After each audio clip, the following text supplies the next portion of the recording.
Thank you. Good morning, everyone. My name is Gerie Owen. I'm the Vice President of Knowledge and Innovation for the US at Qualitas Group. We have a big testing DevOps practice all over the world. I've been a test manager for many years, test lead, a subject matter expert on testing for TechTarget, as well as a conference presenter. And I'm also a marathon runner, and I love cats. So, once upon a time, in a world far, far away, there lived a CEO. And the CEO had expended his empire, well, maybe not an empire, maybe a group of companies. And he wanted to combine the websites of all 6 of these new empire companies. And he wanted it done within a month, within 2 weeks. Well, he really wanted it done yesterday. But the DevOps team said, oh yeah, we can do this. Really? Well, the developers were saying, gee, that's a lot of coding. The operations folks were saying, the infrastructure's never going to support it. And the testers were just shaking their heads. Well, they did it. The websites came up and it crashed. And the company was crucified in the social media. So everyone knew it couldn't be done. Why didn't they say anything? Groupthink. So what is groupthink? Groupthink is a term that was coined by Irving Janus in 1972. It's a mode of thinking that people engage in when they are deeply involved in a cohesive in-group, when the members striving for unanimity overrides their motivations to realistically appraise alternative courses of action. Well, that's a mouthful. So what is it really? Well, it's a phenomenon where people tend to conform with the group decisions so that they don't feel outcasts, and this leads to errors in decision-making. Now, there are several characteristics of groupthink. We're going to talk about each one a little bit here. First is the illusion of invulnerability, the excessive optimism that a team has that encourages excessive risk. Anybody been in a team that just seems to feel like nothing can possibly go wrong? Then we have collective rationalization. The group just doesn't consider warnings, minimizes warnings, doesn't reconsider assumptions. We have a belief in inherent morality. So a group sometimes will feel that the righteousness of their cause may just exclude ethical consequences. I think we've seen this in a lot of big things in the news. Then you've got stereotyped outgroups. This happens when groups fail to consider the opinions of members whose views are different than the norm. So maybe the developers don't want to listen to the operations folks. Maybe the testers are getting left out of meetings. There's also often direct pressure on dissenters. Sometimes you'll have a strong leader of a group, whether it's a scrum master or people outside of a group even, the managers, the CEO, and dissenting team members are expected to conform or face consequences. They could even be isolated or expelled from the group. Then you have self-censoring. With all that going on, is it a wonder that group members sometimes fail to express their own doubts and dissenting opinions? And that causes sabotage to the critical analysis that the group needs to really have. And finally, this leads to the illusion of unanimity. Well, what's that mean? Basically, the team assumes the majority view is unanimous, but it really isn't. So now, is this an issue for DevOps? Do you think groupthink is an issue for DevOps? Yeah. Well, DevOps is based on a culture of collaboration. The team members do come from different and opposing disciplines. However, they're a team. An agile team, a DevOps team, project team, and teams have biases and fixed mindsets, and it's sometimes based on where they're coming from, where their expertise is. And when team members of opposing disciplines think different ways, they can become polarized, and you can have informal leaders that tend to emerge. So, how do you see groupthink in DevOps teams? Well, you're going to see that illusion of invulnerability. The team will sometimes be consistently in agreement with little discussion. And finally, you'll see that collective rationalization and self-censorship during meetings and team discussions. So does anybody wonder how all this happens?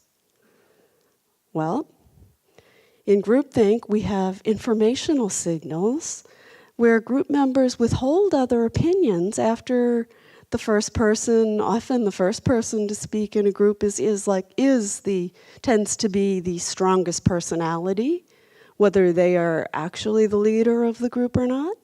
Then of course you've got the social pressures where outgroups are pressured to withhold contradictory information because they fear ostracism, disapproval, sanctions. And then finally you have the influence of very strong leaders. So why does this happen? Well, group members' mindsets tend to impede critical thinking. Group interaction amplifies individual bias. And finally, between the mindsets and the biases, group discussions can dissolve into failures in deliberation. Susskind and Hurston came up with a lot about deliberation failures, and we'll get to that in a little bit. But first, let's talk about mindsets. Anybody heard of Carol Dweck? She wrote The New Mindsets, The New Psychology. Basically, she has two ways. It's basically a mindset is how we approach challenges in life. And looking at mindsets can tell us why brains and talent don't necessarily bring success, how they can actually stand in the way of it, and why praising brains and talent doesn't foster self-esteem and accomplishment, but it actually jeopardizes them. Now, according to Carol Dweck, there are basically two mindsets.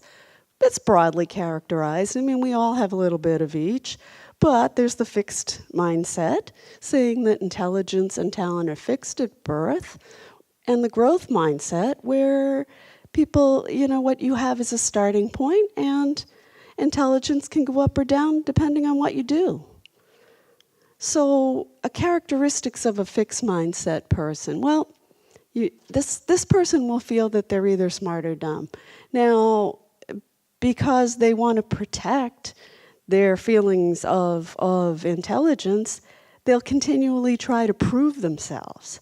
And they see failure as a personal reflection on them and their intelligence. Now, you'll hear the implications in this. I did my job right, somebody else screwed up.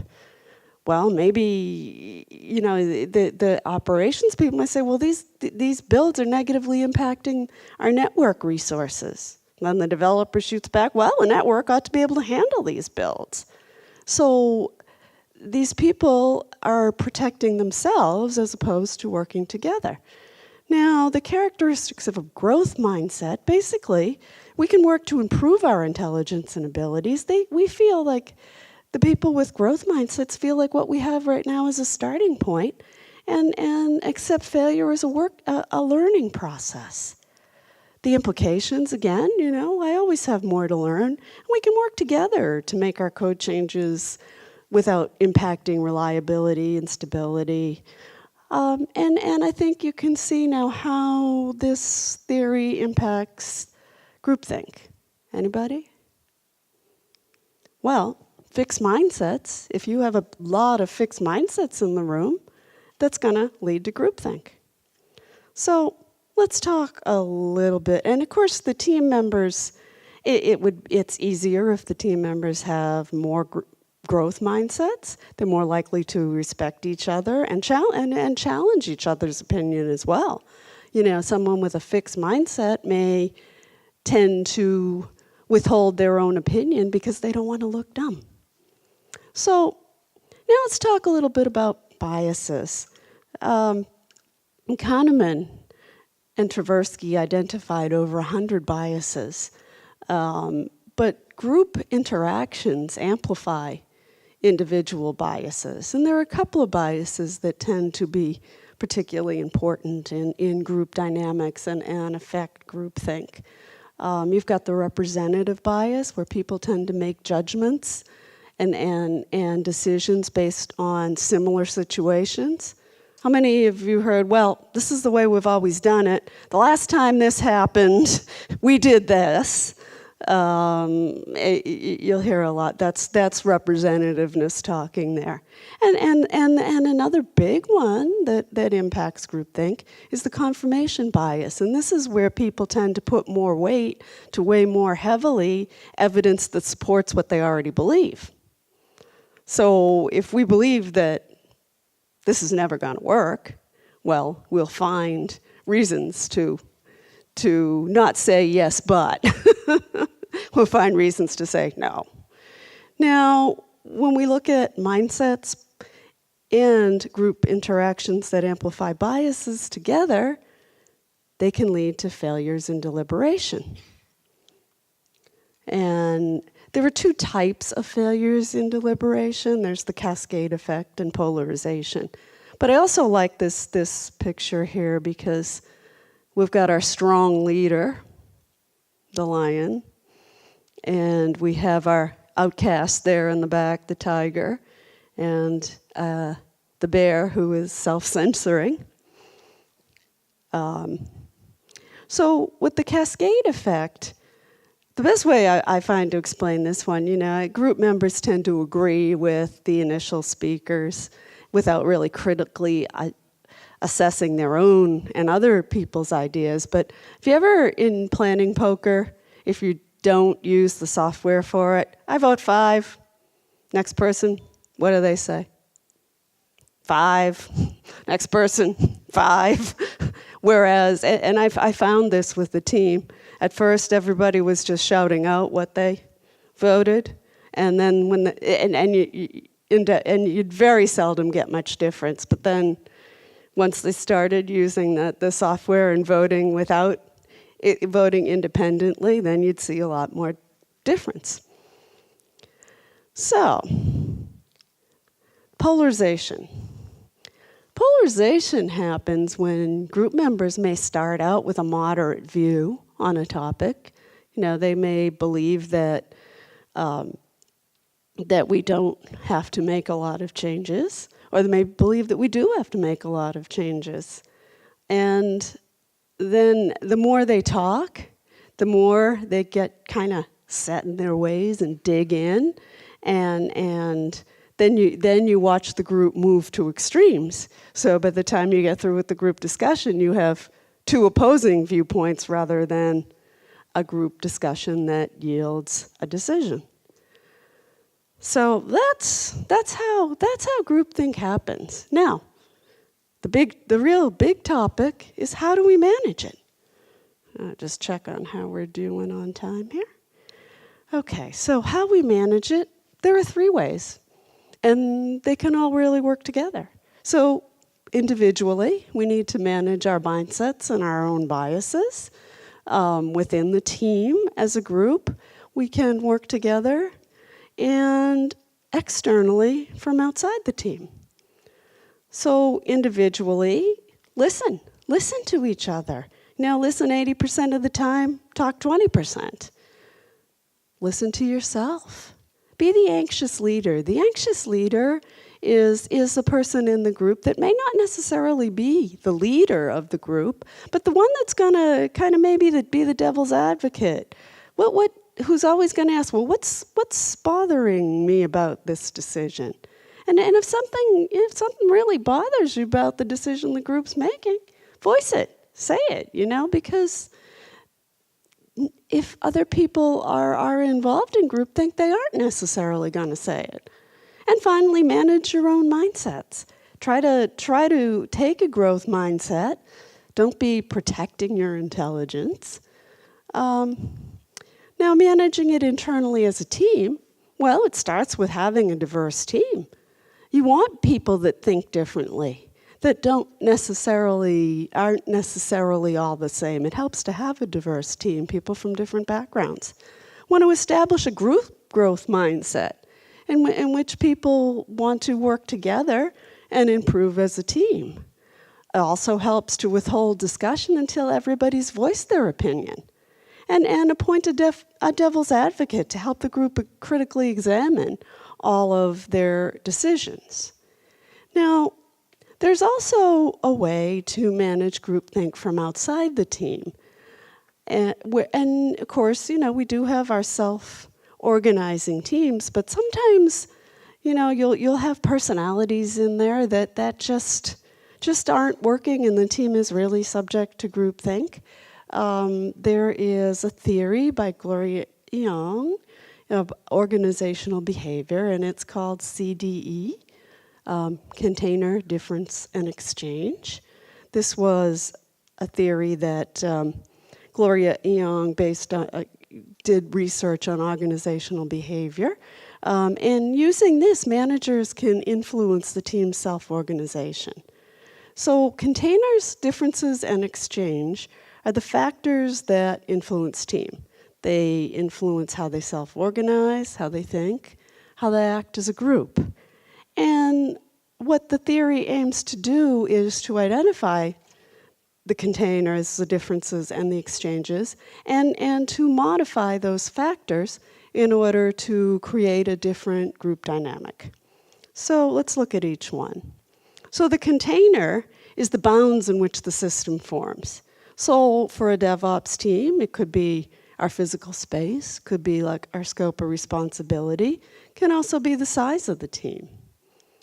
Now the differences, this refers to how the individual characteristics of the team members and how they impact the team's interactions. You can have some of your differences, maybe the differences in technical backgrounds and specializations of the developers and the staff. The domain knowledge could be like the service, could be gender, education. And again, you've got your individuals' mindsets and biases. And then finally, there's the exchange. And this is how the group members actually interact among themselves and with their stakeholders. So it's who's providing the information, who receives it, and most importantly is how is the information provided and received? Is it done respectfully with group discussion, or is it more one person in the group shoving it down everybody's throat? There can be multiple ways, and it's up to the management to kind of identify this. So in order to use CDE, you want to look at, first of all, what are the containers, differences, and exchanges of the particular team, and how are these factors affecting the team? Are the factors appropriate in terms of the size, scope, level of influence? What impact does each have? That's really the important part. Is the impact of each one of these factors positive, negative, neutral? Maybe the team is too large and not everybody's getting to speak. And then if you can determine which one of these factors is causing the biggest negative impact, then you can make some changes. So here's a couple of examples. Changing the container could mean that it could be you want to expand the professional community. Groupthink might be occurring because the team isn't exposed to enough cutting edge ideas. So maybe send teams to conferences like this. You can change the differences. It may be the groupthink might be happening because one of the team members has a strong personality and isn't as committed and is kind of oppressing the other team members so they don't express their opinions. Here you might want to add an equally strong-willed person or remove a team member. And then finally, we can look at the exchange. It could be happening because the team's not getting enough feedback. Maybe the stakeholders aren't getting to talk to the team enough. Maybe the team isn't coordinating very well themselves. So you can do different things to change that. So starting to wrap up a little bit here, why would we want to mitigate groupthink in DevOps? Well, I think the most important principle here is that if you have groupthink going on in your DevOps teams, you're going to inhibit the principles of communication and transparency. And I don't really know of any other way that these get.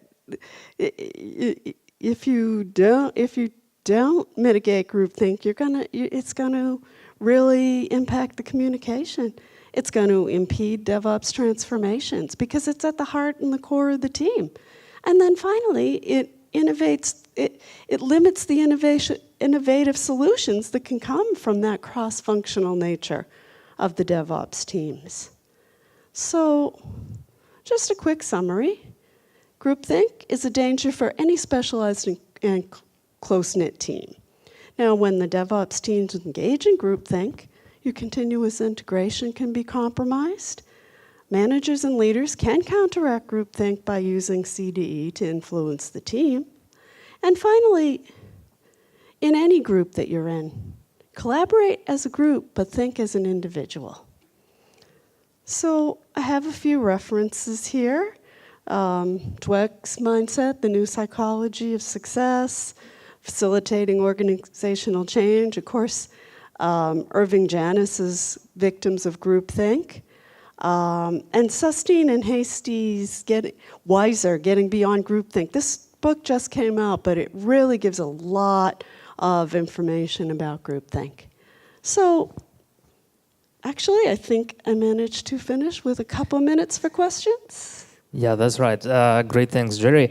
We have time for questions. And anyone? Yes, please. Hi, maybe you can share some practice exercise how we can start to fight the groupthink. So, for example, for our team, it's a big issue, and how we can, in our daily practice, how we can handle that. Well, I think recognizing it. Okay, so I think recognizing it, which is a big start, and I think also if the team commits to if the team commits to listening to each other, make sure there isn't you could even format your group discussions so that everybody contributes before there's any discussion at all. And rotate the leadership. If you notice one person is always speaking first, call on somebody else that tends to speak last.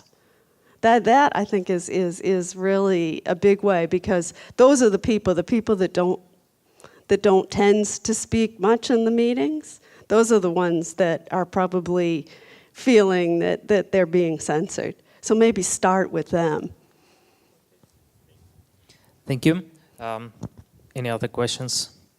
We're actually short of time a little bit. Yes, Anton. Thank you very much for a great talk. Thank you. My question is more practical. So, what do you think about daily stand-ups and how they, in general, can be improved to reduce? Because most of teams where I worked, people internally understand that this is wasting of time.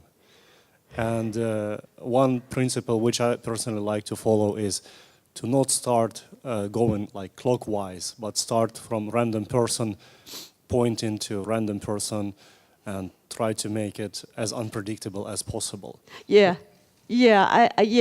like that idea, because a lot of times in the stand-up, they'll go around the room clockwise. It's just something that we kind of naturally do. You know, I think too, even the nature of what we talk about in our stand-ups. Well, what did you do? What did you do yesterday? What did you do what are you doing today? Are there any blockers? You know, I think if you if you kind of restructure that, maybe we start the meeting with, okay, let's take turns talking about our blockers, and start with somebody who doesn't usually participate that much. And yeah, and also you can use tag the next person. Unfortunately, I think sometimes people will tag somebody that they expect, they'll tend to tag the strong leader next. But I think that, yeah, that actually tends to work better than going around the room. Can also change, well, and you can use the CDE a little bit too. You know, if you all tend to have the stand-up in like the little office area, what about changing the container? What about moving it to the coffee room, moving it outside, moving it to the lobby? Sometimes getting into a place that feels more neutral will give people a better feeling of freedom to participate.